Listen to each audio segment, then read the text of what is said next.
He basically says we gave them the cuts and they threw it in the trash. Are you actually going to take recommendations in this budget and actually make these cuts? Look, we always take president's budgets very seriously, and then Congress writes its own budget. But we have spending caps, statutory spending caps. We spend to those spending caps. The challenge was the sequesters started kicking in and getting the military really under duress. So we had to save the military. This budget was extremely important. You know the threats we have in this country, in this world. I mean, we have ISIS. We have the rise of China and Russia. We have serious threats that we have to deal with, and our military is really under duress. I mean, we had 80 people die in training accidents last year. That's almost 4 times as many people died in combat last year in our military. So this is something that's very serious. We don't want to hold it hostage. We want to get the military what they need while we keep working on our entitlement reform budget, which, again, in the House, we've passed these bills. We're there. So we've just got to make sure that our partners in government who are in the Senate and the White House can help us finish this job. Do you think you will have an actual entitlement reform package in place this year? I can't answer the question. It's unlikely because we would have one last year. But this is an election year. Yeah, but I think there are things we can do. If we can get at the root cause of health inflation, if we can do things that are good for health care reform, that bring down the cost of health care, that helps the federal budget.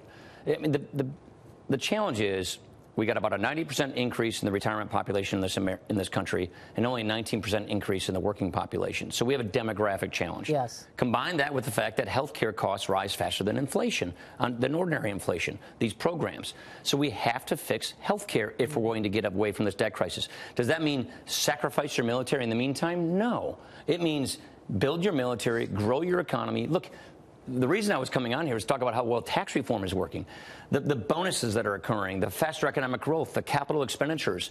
So we're going to see higher living standards, faster economic growth because of tax reform. But over the long-term horizon, we've got to get this debt under control. And the only way to do that is entitlement reform. That's why we're never going to give up on entitlement reform. Well, we hope not, because this is the crux of the problem. We realize that's where the growth in spending is. But and you're talking to the Speaker of the House, where the House has already passed these bills. That's the point I'm trying to make. Well, I'm trying to make the point that we're shocked at you. People are saying this is the deficit hawk. This is the guy we've been counting on to actually come up with some plans and solutions for these companies, these programs. And the House has passed these bills. The House has passed these bills, but John McCain said no instead of yes, and we couldn't get that bill passed in the Senate. Yes, I know. He gave the thumbs down. Let me ask you this, because now there's new questions about the tax cut plan. Look, I've been all in on your tax cut plan because I recognize that plan moves the needle on economic growth because you create a different environment for business. But there are new questions with these trillion-dollar deficits that do we need all this stimulus thrown in an economy that's actually growing now? Yeah, I get a kick out of this. It's sort of a Keynesian argument, which, by the way, we're not Keynesian, so we don't buy this Keynesian premise, number one. Number two, imagine if we tried and failed to do tax reform, what people would be saying today. Imagine the inversions that would be occurring. Imagine all the capital that would be locked up overseas and then spent overseas. Because of tax reform, you have massive amounts of repatriation. Because of tax reform, you're not going to see any more inversions. Because of tax reform, you're seeing foreign direct investment coming into this country. Tim Cook's putting 20,000 jobs in America because of tax reform.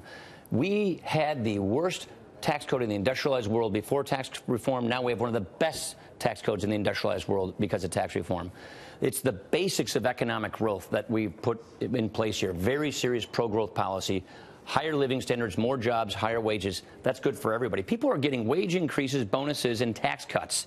90% of the American workers in this month, by the end of the month, will see bigger paychecks because their withholding tables will go down. And more today, PepsiCo becomes the latest. PepsiCo, U-Haul, MetLife, just in the last 24 hours. And Nancy Pelosi called it crumbs. So my point is, imagine if we didn't do this, what you'd be saying. Imagine what would happen to U.S. competitiveness and U.S. firms if we had not done this. So this is nothing but good news. It's extremely good news. And so we're knocking down our challenges in getting these things done. We've done regulatory relief. We're doing tax reform. We're in the middle of negotiating immigration. We're going to go work on the skills gap, getting people from welfare to work to get people the skills they need so they can get in the labor force. And yes, we're never going to give up on entitlement reform because that, at the end of the day, is what will get us on the debt. And yet the communicating of this is not resonating with everybody because you've got the other side saying it's Armageddon. This is the worst tax plan I've ever seen. This is crumbs. Amazing. The rhetoric is so over the top that I don't think people know what to believe. But guess what? The good news is the law occurred, reality is setting in, and people are opening up their paychecks and seeing bigger paychecks. They're seeing bonuses from their employers. They're seeing a raise in their minimum wages. That's real. That's occurring. Oh, and by the way, growth. We're seeing economic growth. We're getting out of this secular stagnation era. which was this loose monetary policy, tight regulations, and basically wage stagnation. We're now getting into real growth, real wage growth, real take-home pay. That's exciting. That's good. And I can't imagine why someone would be against that. But are we talking about predictions that are too rosy? Yes, now we're talking about 4% growth for 2018. Fantastic numbers. But in the budget, we have expectations of 3% growth for 10 years. What if a recession happens? How do you know you're going to get 3% growth for 10 years? Our average used to be north of 3. Our average growth rate had a 3 handle. It has a 2 handle on it because of, I would say, bad Obama economics and also labor force issues. This is why we want to focus on labor. So there's 3 fiscal policies we're trying to get done in this term. Regulatory relief, well underway on that. Our Dodd-Frank reforms are making their way through Congress right now. Tax reform, labor supply. So that's why we're going to be focusing this year on what we call human capital, getting people from welfare to work, getting people the career and technical vocational education skills so they can get good jobs and good careers.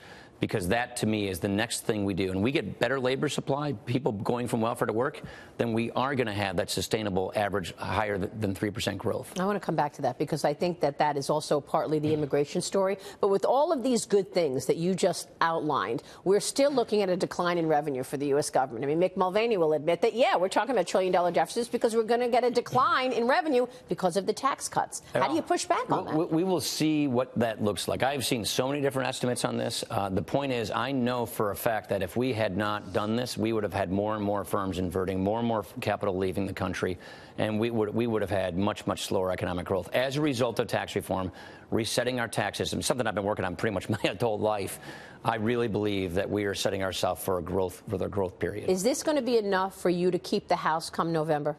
I think if we had not passed this, it would have been very, very difficult. I think because we passed this, because we kept our word, and people are seeing that what we're doing is actually improving their lives, and they're seeing the other side is offering nothing but, you know, crumbs and resist and all of this stuff, yeah, I think we're going to keep the House. Are you going to stick around in order to see the fruits of your labor? Because the rumblings are you're going to hopefully keep the House, as you just said, but then resign and step down after November. Look, my wife and I had that conversation in the spring of every election year. We haven't had that yet. We'll figure it out then. So you're not sure if you're staying? Well, I haven't.